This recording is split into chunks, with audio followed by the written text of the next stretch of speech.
तो आज बात करते हैं तारक मेहता का उल्टा चश्मा के उस एपिसोड की, जिसमें गोकुलधाम सोसाइटी ने एक बार फिर प्रूव कर दिया कि ये लोग जिंदगी में कभी भी कुछ नहीं बेच सकते। बस एक काम था, सिर्फ एक, कलिंगा बेचो। वाटरमेलन तरकारी जो खुद बिकने के लिए बनी होती है, जिसे ठेले पर रख दो तो लोग खुद आके ले जाते हैं, जिसके लिए कोई डिग्री नहीं चाहिए, कोई पिच नहीं चाहिए, कोई पावर पॉइंट नहीं चाहिए। इनसे नहीं बिका। पूरी सोसाइटी, दोनों जेनर, मल्टीपल एज ग्रुप्स, एक रिटायर्ड टीचर, एक मैकेनिक, एक दुकानदार, एक पंजाबी जिसका कॉन्फिडेंस लेवल आर्मी से भी ज्यादा है, सब फेल। एक कलिंगर नहीं बिका। शुरू करते हैं रोशनबेन से। रोशनबेन, जिनके पास इतने कलिंगर आ गए कि कंपाउंड ही खाली लगने लगा। मतलब कंपाउंड में पहले से इतनी जगह थी तो वो खालीपन क्या था भाई, ये कंपाउंड तो पहले से ही डिप्रेसिंग था। कलिंगर आने के बाद थोड़ा कलरफुल हुआ, लाल, हरा, गोल, फिर भी नहीं बिका। रोशन बेन ने प्लान बनाया, तप्पू सेना को बुलाया, बोला सोसाइटी के बाहर थे पर बेचेंगे। ये सुन के लगा चलो कुछ तो हुआ। Simple plan, clean logic. फिर चंपक ने बोला कि वो अपनी दुकान पर बोर्ड लगा देगा कि यहाँ कलिंगर मिलेंगे। चंपक जी, आपकी इलेक्ट्रॉनिक्स की दुकान है जिसमें लोग बल्ब लेने आते हैं, वायर लेने आते हैं, स्विच लेने आते हैं। आप उन्हें तरकारी पकड़ा रहे हो।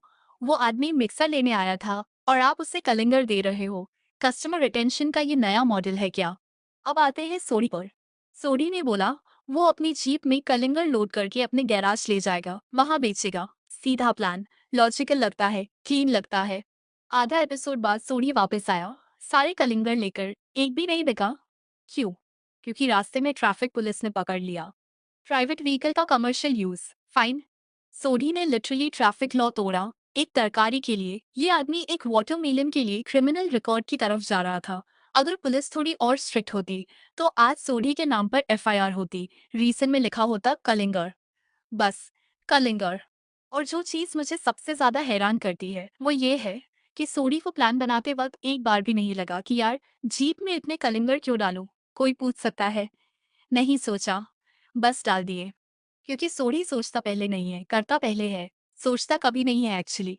अब माधवी बहन ने अपनी सब्जी वाली सुनीता को फोन किया। प्लान ये था सुनीता को कलिंगर देंगे बाटर में। सुनीता सब्जियां देगी, कलिंगर लेगी, फिर बेचेगी। सुनीता ने सुना और बोली मैं कैसे बेचूंगी कलिंगर, मैं सब्जी वाली हूँ।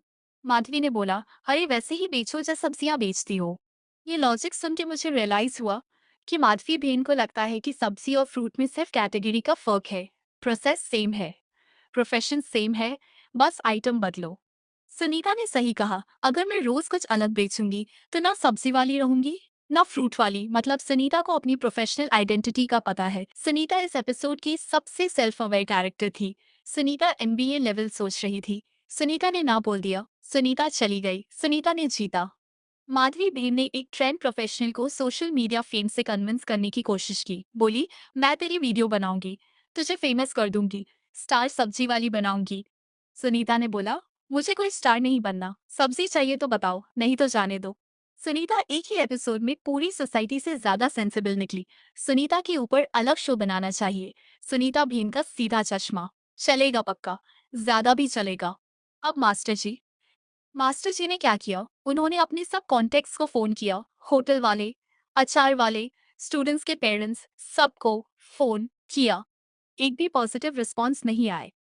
ये सुन के मुझे पहली बार सीरियसली लगा कि एक अलंकार क्या है, एक आम तरकारी क्यों नहीं बिक रही। फिर सोचा शायद लोग जानते हैं कि गोकुलधाम वाले बेच रहे हैं और इसीलिए नहीं ले रहे। मतलब गोकुलधाम सोसाइटी की रेपुटेशन इतनी खराब हो गई है कि लोग उनसे तरकारी भी नहीं लेते। ये बात बड़ी भी है और थोड़ी सैड भी। एक सोसाइटी जिसमें लोग 15 सालों से एक दूसरे की मदद करते हैं, एक दूसरे के घर में घुस के बैठ जाते हैं, एक दूसरे के बच्चों की परवाह करते हैं, लेकिन बाहर वाले उनसे कलिंगर नहीं लेते। गोकुलधाम की इमेज बाहर वालों में ये है कि ये लोग कुछ भी करेंगे तो कुछ ना कुछ फंसेंगे, कोई सीन होगा, इनसे डील करना सेफ नहीं है। Fair point, honestly. अब जेठालाल, जेठालाल जो एक बिजनेसमैन है, जिसके पास गरा इलेक्ट्रॉनिक्स है, जो डील्स करता है, जो नेगोशिएट करता है, जो हमेशा कोई ना कोई जुगाड़ निकाल लेता है। इस एपिसोड में जेठालाल का प्लान था कि गैराज में जो भी अपनी गाड़ी की डिलीवरी लेने आएगा उसे 2-3 कलिंगर पकड़ा दूंगा। ये एक बिजनेसमैन का प्लान है। जो लोग अपनी गाड़ी लेने आ रहे हैं उन्हें कंपलसरी कलिंगर दे दो। वो आए थे कुछ और लेने, गए कुछ और लेकर, उन्होंने कुछ और के लिए पैसे दिए, लेकिन कलिंगर भी गया साथ में। ये सेल्स स्ट्रैटेजी नहीं है, ये आतंकवाद है, सॉफ्ट वाला। लेकिन है। और मुझे ये भी नहीं पता कि जेठालाल ने एक्चुअली कितने कलिंगर बेचे इस तरह से, या वो भी फेल रहा। एपिसोड में क्लियरली नहीं बताया, क्योंकि शायद फेल रहा। और फेल होना दिखाना होता तो जेठालाल की इमेज खराब होती, तो कट कर दिया। प्रोड्यूसर्स भी प्रोटेक्ट करते हैं अपने कैरेक्टर्स को, सेलेक्टिव एडिटिंग, एग्जैक्टली वही जो रियलिटी शोज करते हैं। अब ओवरऑल पिक्चर देखो। एक सोसाइटी है, एजुकेटेड लोग हैं, एक्सपीरियंस है, कनेक्शंस है, रिसोर्सेज है, मास्टर जी के होटल कॉन्टेक्ट्स है, चंपक की दुकान है, सोड़ी की जीप थी, जब तक थी, रोशन भेन की प्लानिंग थी, माधवी भेन का सोशल मीडिया था। और फिर भी कलिंगर नहीं बिका। ये फेल करना नहीं है, ये एक सिस्टमैटिक ऑर्गेनाइज टीम एफर्ट वाला फेल करना है, जिसमें सबने अपना बेस्ट दिया, पूरा एफर्ट था, और रिजल्ट जीरो रहा। ये वो लेवल की फेलियर है जिसके लिए कॉलेज में केस स्टडी बनाते हैं, भी स्कूल में पढ़ाते हैं एग्जाम्पल के तौर पर, कि देखो ऐसे बिल्कुल मत करो। गोकुलधाम सोसाइटी एक वॉकिंग कॉशनरी टेल है हर एपिसोड में। और यही तो है पूरी शो का असली रोस्ट। ये लोग 15 सालों से एक ही जगह है, एक ही प्रॉब्लम्स है, एक ही फेलियर्स है, कुछ नहीं सीखा, कुछ नहीं बदला। हर बार कोई ना कोई प्लान बनता है, हर बार कोई ना कोई फेल होता है, हर बार सब मिलके बैठ के बात करते हैं, और अगली बार फिर सेम चीज होती है। और हम लोग देख रहे हैं 15 साल से, रोज खुश होकर। मतलब हम भी उन्हीं जैसे हैं। हम भी जानते हैं कि कुछ नहीं बदलेगा, फिर भी देखते हैं, क्योंकि फेमिलियर चीज कंफर्टेबल होती है, चाहे वो एक स्टक सोसाइटी हो या एक स्टक जिंदगी।